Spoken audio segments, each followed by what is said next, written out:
मेरे परिवार ने मुझे बहुत साथ दी। कैसे काम कर रही है आप? मेरा सुबह का समय 4 बजे का उठने का रखा है। कहीं भी मेरे परिवार में किसी को भी प्रॉब्लम न आए, इसका भी मैंने पूरा ध्यान रखा है। आप आदिवासी बच्चों के लिए जो काम करती है उसका स्वरूप कैसे होता है? हमारे लिए बेस्ट, पर किसी के लिए बेस्ट। हेल्दी रहना है तो झाड़ों को लगाना ही है। हम पर्यावरण में ज़्यादा से ज़्यादा जुड़ेंगे और जोड़ेंगे भी लोगों को। नमस्कार, आपका स्वागत है नवरात्रि की इस शुभ घड़ी में।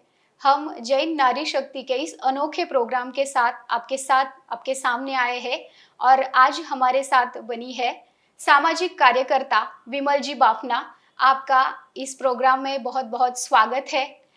आप सामाजिक कार्य से जुड़ी है और आपका जो कार्य है वो बहुत बड़ा है और लोग इसके बारे में बहुत कुछ जानना चाहते हैं और इस प्रोग्राम के ज़रिए हम लोगों को आपके इस कार्य के बारे में जो है लोगों को बताना चाहेंगे। तो मैं सबसे पहले आपसे यही कहूँगी और आपसे यही कहना चाहूँगी कि आपका ये जो कार्य है सामाजिक कार्य वो कैसे बढ़ा और किस तरह से आप सामाजिक कार्य में आई? पहले तो मैं सभी को नवरात्रि की शुभकामना दूंगी। सभी भी को, बहनों को, भाइयों को, बड़ों को, छोटों को, सभी को मेरी ओर से नवरात्रि की शुभकामना।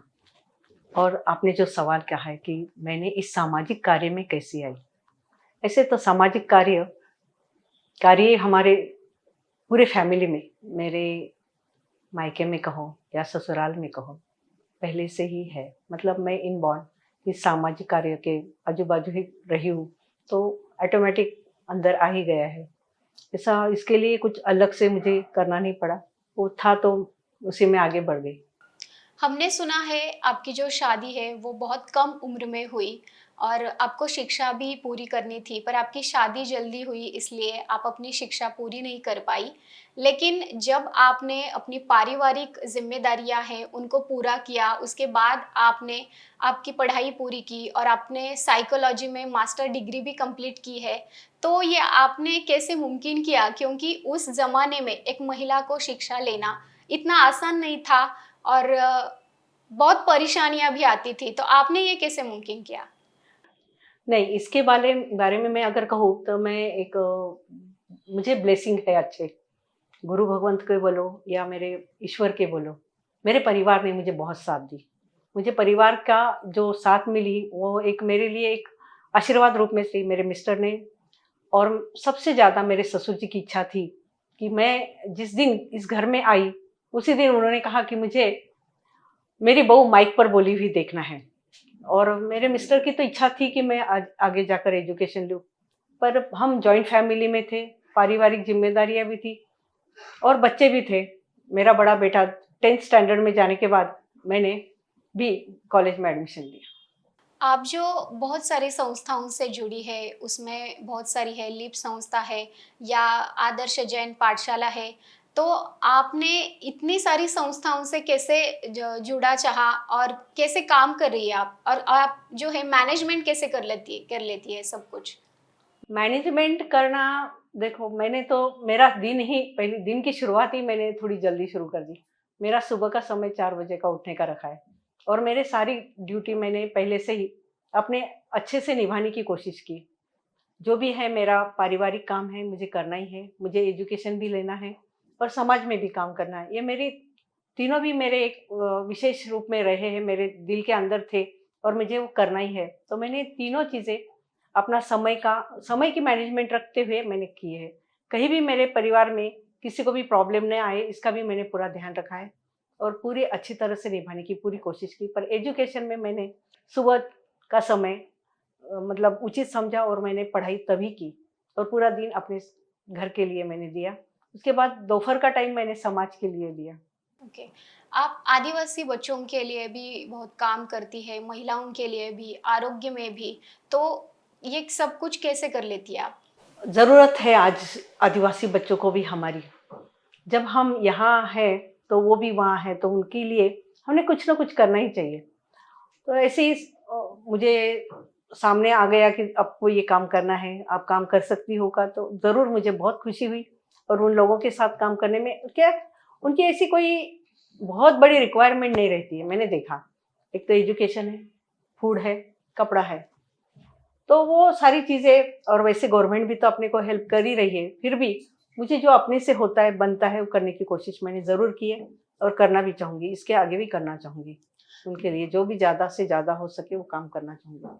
आप आदिवासी बच्चों के लिए जो काम करती है उसका स्वरूप कैसे होता है? एक्चुअली उनके एजुकेशन के लिए हेल्प होती है, दूसरा बात उनके फूड के लिए, और अभी हमने 2 साल पहले हमारे लिए बेस्ट, पर किसी के लिए बेस्ट, मतलब जो हमारे कपड़े हैं, जो बहुत सारे कपड़े ऐसे होते हैं कि छोटे हो जाते हैं, नए होते हैं, ज़रूरत नहीं होती, ज़रूरत से ज़्यादा खरीदे जाते हैं, हर घरों में ऐसा होता है।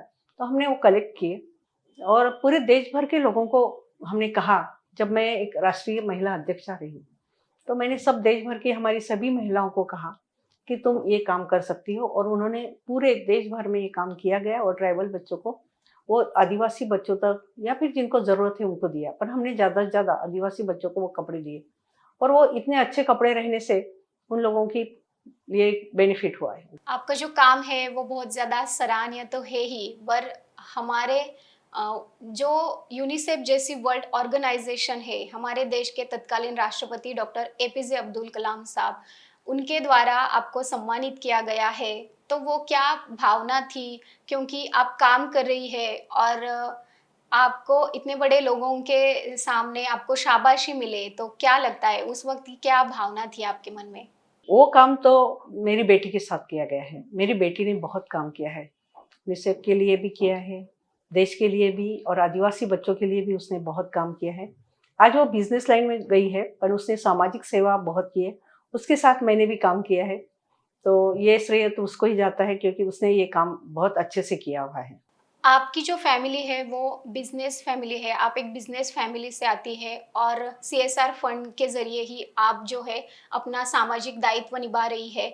मतलब शिक्षण है, आरोग्य है, शिक्षा है, इन सब तो है ही, आप इसमें तो कई सालों से काम तो कर रही है, मगर आपने अभी पर्यावरण में भी काम करना शुरू किया है, तो ये क्यों आपको महत्वपूर्ण लगा? महत्वपूर्ण ऐसे कि आज की ज़रूरत है, और मैं चाहती हूँ कि क्यों नहीं, हम पर्यावरण, हम समझ रहे हैं कि आज पूरा ऑक्सीजन लेवल नीचे आ रहा है, हमें हर एक को ऑक्सीजन की ज़रूरत है, और वृक्ष के बगैर और पर्यावरण अच्छा नहीं रहेगा तो हमारी सेहत किसी की भी अच्छी नहीं रहेगी। हेल्दी रहना है तो झाड़ों को लगाना ही है। तो मैंने ऐसा सोचा कि ये टाइम हम ऐसा नहीं करें कि हम वृक्ष दें और किसी को बनाएं, तो हमने ये प्रसाद रूप में देना चाहिए। सोचा कि ये जो वृक्ष है, हमने हमारे स्थानक, जैन स्थानक में, मंदिरों में, या फिर क्रिश्चियन के जो गिरजाघर, मतलब चर्च होते हैं, उसी में हमने वो बांटने का सोचा, और हर जगह इतने आनंद से उन लोगों ने लिए। ऐसा लगा कि ये झाड़ उनके लिए प्रसाद रूप में है, और जैसे आप उनको ये भी कहा गया कि जिस तरह से आप खुश रहो, उस झाड़ों को देखकर भी आपको बहुत सारी खुशियाँ मिलने वाली है। तो आप ज़रूर झाड़ों को लगाओ। सचमुच उसके पीछे एक मॉरल वैल्यू हो गई, और लोगों ने वो पौधे लगाए। अभी आगे कैसे चल रहा है पर्यावरण में आपका काम? नहीं, हम इसी तरह से आगे बढ़ते जाएँगे और हर जगह हम देने की कोशिश करेंगे। ऐसे 4 महीने तो देना ही देना है, पर आगे भी हमको कोशिश करेंगे। अभी कुछ स्कूलों में, कुछ जगह पर भी उन बच्चों को भी सिखाना है कि लाइब्रेरी के रूप में देना है। आगे जिस तरह से भी कोशिश करेंगे कि हम पर्यावरण में ज़्यादा से ज़्यादा जुड़ेंगे और जोड़ेंगे भी लोगों को। सामाजिक कार्य हमें जितना लगता है उतना आसान बिल्कुल भी नहीं है, तो आपने ये कैसे संभव किया? संभव तो करने से हो जाता है। सामाजिक कार्य, मैंने कहा, अगर कहूँ तो जो ये ताज है, वो कांटों भरा है। बहुत सारी चीज़ें आती भी है सामने, बहुत सारी चीज़ों को हमको सामना भी करना पड़ता है, और सामना करते-करते हर चीज़ को थोड़ा निग्लेक्ट करना और शांति से लिया ना, चलो अपने को जो करना है, अच्छा करना है, तो हमें ये चीज़ें सोचनी भी नहीं चाहिए।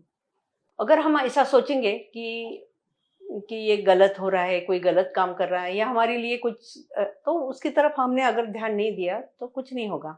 एक अच्छी तरह से हमें काम करना है, तो हमें ये सोचना भी नहीं चाहिए। नेगेटिव पॉइंट पर हमने जाना ही नहीं, हमें शांति से, आनंद से जो काम कर सकते हैं, करना है।